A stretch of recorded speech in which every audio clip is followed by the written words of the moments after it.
Hello dear students welcome back to my YouTube channel पुणी थे स्वागत करुच्ची नुआ एक वीडियो को आज आम डिस्कसन करने को जाऊँ पे तुम पॉलिटिकल साइंस पे पॉलिटिकल साइंस आम आज डिस्कसन करवा ठीक अच्छे पॉलिटिकल साइंस डिस्कसन करवा केते गुड़िए सिलेक्टिव क्वेश्चन सब पे दुई तीन मार्किया ठीक अच्छे दुई तीन मार्किया तुम सिलेक्टिव क्वेश्चन गुड़ाक आम आज डिस्कसन करवा तो चलते स्टार्ट करवा।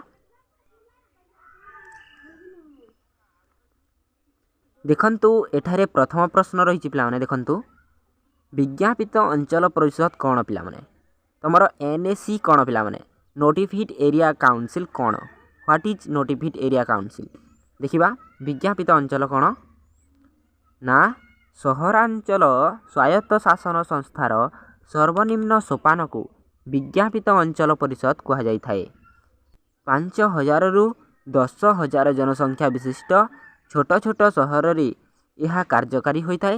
यार मुख्य को चेयरमैन बा अध्यक्ष कह जाए। यार कार्यकाल 5 वर्ष ठीक अच्छे यहाँ मन रखिनि पे एनएसी तुम विज्ञापित अंचल परिषद कौन ना सहरांचल स्वायत्त शासन संस्थार सर्वनिम्न सोपान को विज्ञापित अंचल परिषद कह जाए। नेक्स्ट प्रश्न देखा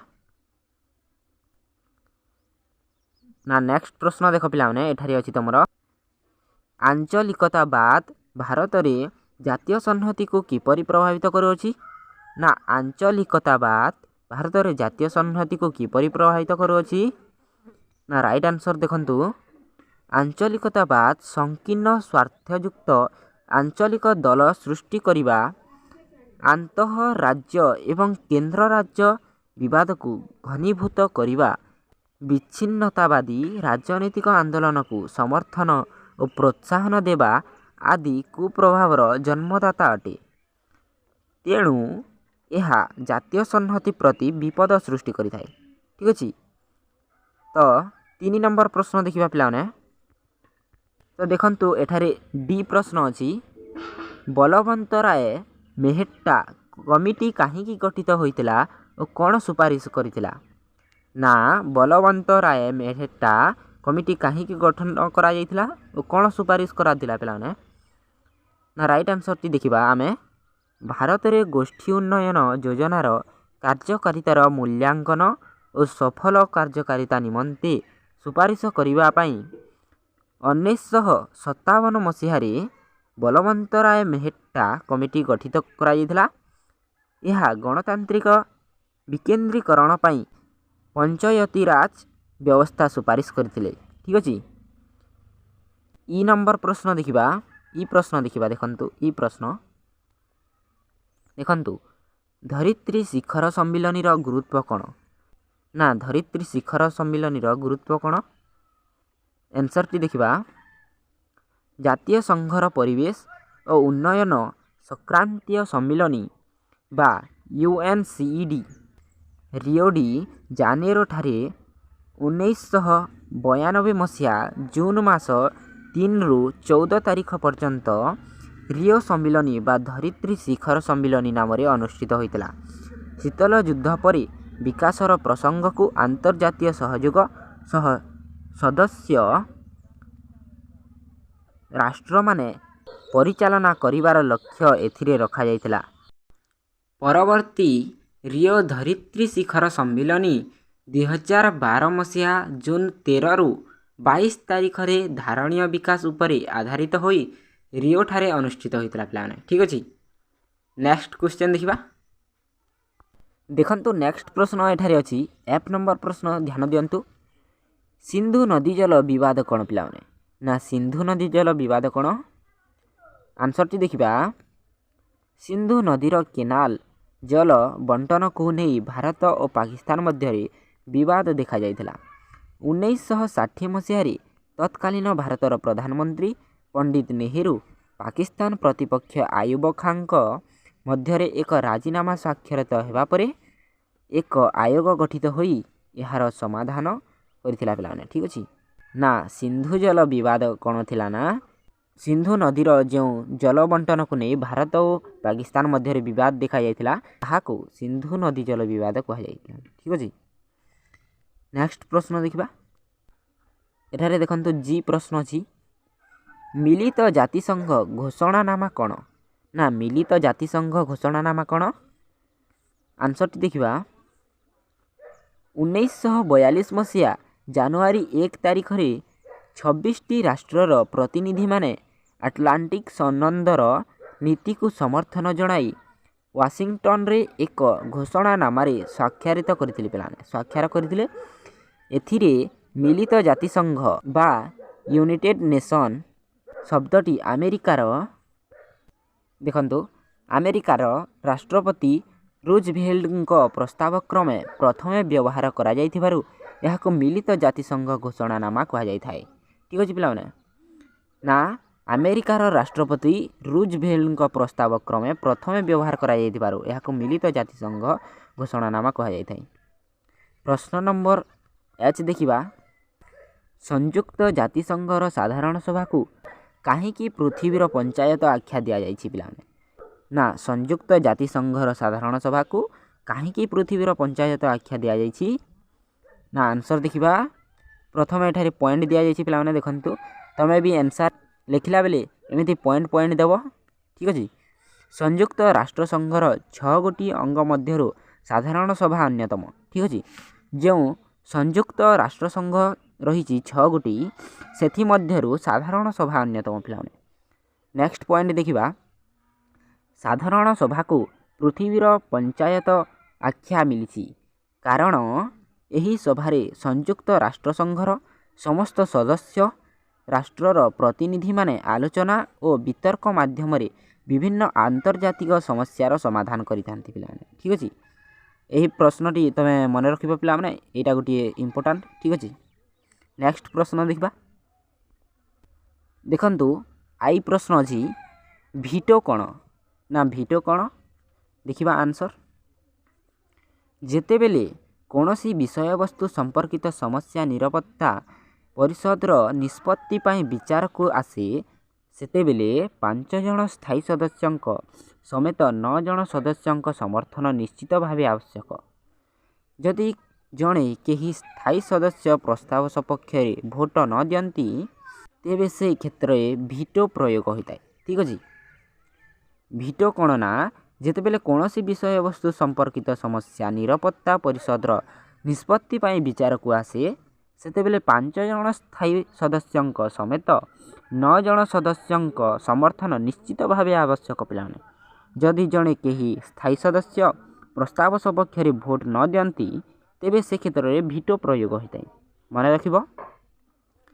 ନେକ୍ସଟ ପ୍ରଶ୍ନ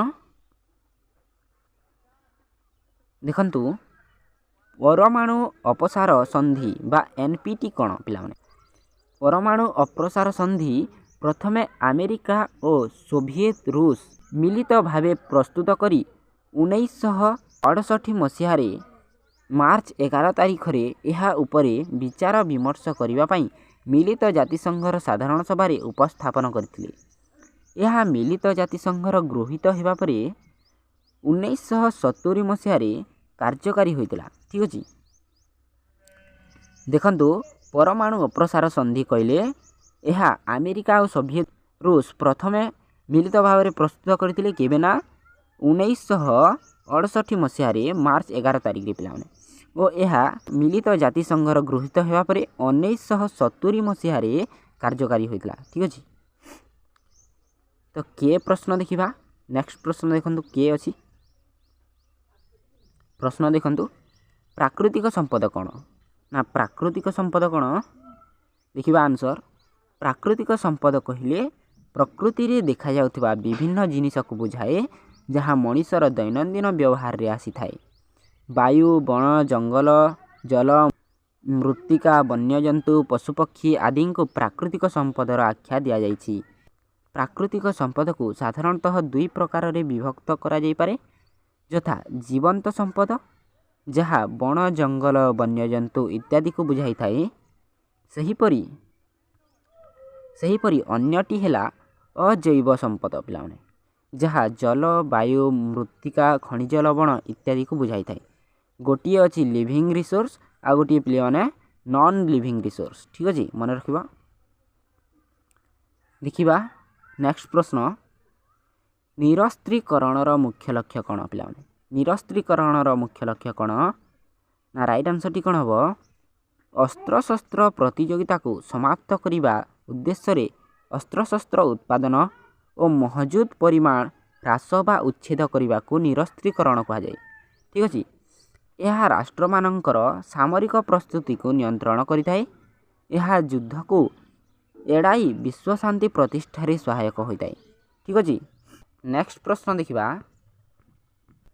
ଦେଖନ୍ତୁ ଏଠାରେ ନେକ୍ସଟ ପ୍ରଶ୍ନ ଅଛି, ସଂଘୀୟ ରାଷ୍ଟ୍ରର ଲକ୍ଷଣ ଗୁଡ଼ିକ କ'ଣ ପିଲାମାନେ? ନା ସଂଘୀୟ ରାଷ୍ଟ୍ରର ଲକ୍ଷଣ ଗୁଡ଼ିକ କ'ଣ? ଆନ୍ସର୍ ଦେଖିବା, ଭାରତ ଏକ ସଂଘୀୟ ରାଷ୍ଟ୍ର କାରଣ ଏଠାରେ ସଂଘୀୟ ରାଷ୍ଟ୍ରର ସମସ୍ତ ଉପାଦାନ ରହିଛି, ଯଥା ଏକ ଲିଖିତ ଓ ଅନମନୀୟ ସମ୍ବିଧାନ। 2ରେ ରହିଛି ପିଲାମାନେ କେନ୍ଦ୍ର ଓ ରାଜ୍ୟ ସରକାରଙ୍କ ମଧ୍ୟରେ ଶାସନ କ୍ଷମତାର ସାମ୍ବିଧାନିକ ବଣ୍ଟନ। 3 ନମ୍ବର ରହିଛି କେନ୍ଦ୍ର ଓ ରାଜ୍ୟ ସ୍ତରରେ 2ଟି ଶାସନ ବ୍ୟବସ୍ଥା। 4 ନମ୍ବର ରହିଛି ଏକ ସ୍ୱାଧୀନ ଓ ନିରପେକ୍ଷ ବିଚାର ସଂସ୍ଥା। 5 ନମ୍ବର ରହିଛି ଦ୍ୱିସଦନୀୟତା ପିଲାମାନେ। ଠିକ୍ ଅଛି, ଦ୍ୱିସଦନୀୟତା। ଏଣୁ କୌଣସି ଧାରାରେ ନିର୍ଦ୍ଦିଷ୍ଟ ଭାବେ ଉଲ୍ଲେଖ ରହିନଥିଲେ ମଧ୍ୟ ଭାରତ ଏକ ସଂଘୀୟ ରାଷ୍ଟ୍ର ଅଟେ। ଭାରତ ସମ୍ବିଧାନରେ ରାଜ୍ୟମାନଙ୍କୁ ସଂଘୀୟ ବ୍ୟବସ୍ଥାରୁ ଅଲଗା ହୋଇଯିବାର ଅଧିକାର ଦିଆଯାଇନଥିବାରୁ ଭାରତରେ ସଂଘୀୟ ବ୍ୟବସ୍ଥା ଅବିନାଶୀ ଅଟେ। ଠିକ୍ ଅଛି। ନେକ୍ସଟ ପ୍ରଶ୍ନ ଦେଖିବା। ମାନେ ଦେଖନ୍ତୁ, ପଞ୍ଚାୟତି ରାଜ ହେଉଛି ତୃଣମୂଳ ଗଣତନ୍ତ୍ର। ପ୍ରମାଣ କର ପିଲାମାନେ। ତ ପଞ୍ଚାୟତି ରାଜ ହେଉଛି ତୃଣମୂଳ ଗଣତନ୍ତ୍ର। ଠିକ୍ ଅଛି, ଏହାକୁ ପ୍ରମାଣ କରିବା। ଦେଖନ୍ତୁ, ଗଣତନ୍ତ୍ର ଏପରି ଏକ ଶାସନ ବ୍ୟବସ୍ଥା ଯେଉଁଥିରେ ସମସ୍ତଙ୍କର ଅଂଶ ଥାଏ। ଏହି ପ୍ରକ୍ରିୟା ଗଣତନ୍ତ୍ରର ମୂଳ ସ୍ତରରୁ ଆରମ୍ଭ ହେବା ଆବଶ୍ୟକ। ଲୋକମାନେ ଏହି ବ୍ୟବସ୍ଥାର ପ୍ରାଥମିକ ସୋପାନରୁ ଗଣତାନ୍ତ୍ରିକ ଜୀବନଧାରାକୁ ଆପଣେଇ ନେବା ଉଚିତ ପିଲାମାନେ। ଠିକ୍ ଅଛି। ଭାରତରେ ପଞ୍ଚାୟତି ରାଜ ବ୍ୟବସ୍ଥା ଗଣତନ୍ତ୍ରର ତୃଣମୂଳ ସୋପାନ ଅଟେ। ଏହା କ୍ଷମତା ଓ ଦାୟିତ୍ୱର ବିକେନ୍ଦ୍ରୀକରଣ କରିଥାଏ। ଏହା ସ୍ଥାନୀୟ ଲୋକମାନଙ୍କୁ ସ୍ଥାନୀୟ ଉଦ୍ୟମ କ୍ରମେ ସ୍ଥାନୀୟ ସମସ୍ୟାର ସମାଧାନ ପାଇଁ ସୁଯୋଗ ପ୍ରଦାନ କରିଥାଏ। ସ୍ୱୟଂ ଶାସନ ନୀତି ସମ୍ପର୍କିତ ଶିକ୍ଷା ଓ ତାଲିମ ଏହା ଲୋକମାନଙ୍କୁ ପ୍ରଦାନ କରିଥାଏ। ପଞ୍ଚାୟତି ରାଜର 3ଟି ସ୍ତର ଅଛି, ଯଥା ଗ୍ରାମ ପଞ୍ଚାୟତ, ପଞ୍ଚାୟତ ସମିତି ଓ ଜିଲ୍ଲା ପରିଷଦ ମାଧ୍ୟମରେ ଶାସନର ମୂଳ ସ୍ତରରୁ ଲୋକମାନଙ୍କୁ ବ୍ୟାପକ ଅଂଶଗ୍ରହଣର ସୁଯୋଗ ପ୍ରଦାନ କରାଯାଇଥାଏ। ଏହା ଗଣତାନ୍ତ୍ରିକ ସଂଗଠନକୁ ଦୃଢ଼ ଓ ଦକ୍ଷ କରିଥାଏ। ଠିକ୍ ଅଛି। ତ ଆଜିର ଭିଡ଼ିଓରେ ଏତିକି ଡିସ୍କସନ୍ କରିବା ପିଲାମାନେ। ପାର୍ଟ 2 ଏହାର ଆସିବ ଜଲ୍ଦି। ତ ସବସ୍କ୍ରାଇବ୍ କରି ନେଇଥିବ ଚ୍ୟାନେଲଟିକୁ ଓ ବେଲ୍ ଆଇକନ୍ ଅଲ୍ରେ ସେଟ୍ କରି ନେଇଥିବ ପିଲାମାନେ। ଏହାର ପାର୍ଟ 2 ଆମେ ଜଲ୍ଦି ଆଣିବା। ତ ଲଙ୍ଗ ପ୍ରଶ୍ନ ଡିସ୍କସନ୍ କରିବା କି MCQ କି ଅନ୍ୟ କୌଣସି ଫର୍ମାଟ୍ର ପ୍ରଶ୍ନ ଡିସ୍କସନ୍ କରିବା, ତାହା କମେଣ୍ଟ ବକ୍ସରେ ଜଣାଇଦେବ ପିଲାମାନେ। କେଉଁ ସବଜେକ୍ଟରୁ ଆମେ ଡିସ୍କସନ୍ କରିବା ନେକ୍ସଟ ଭିଡ଼ିଓରେ। Thank you everyone for support. Thank you all.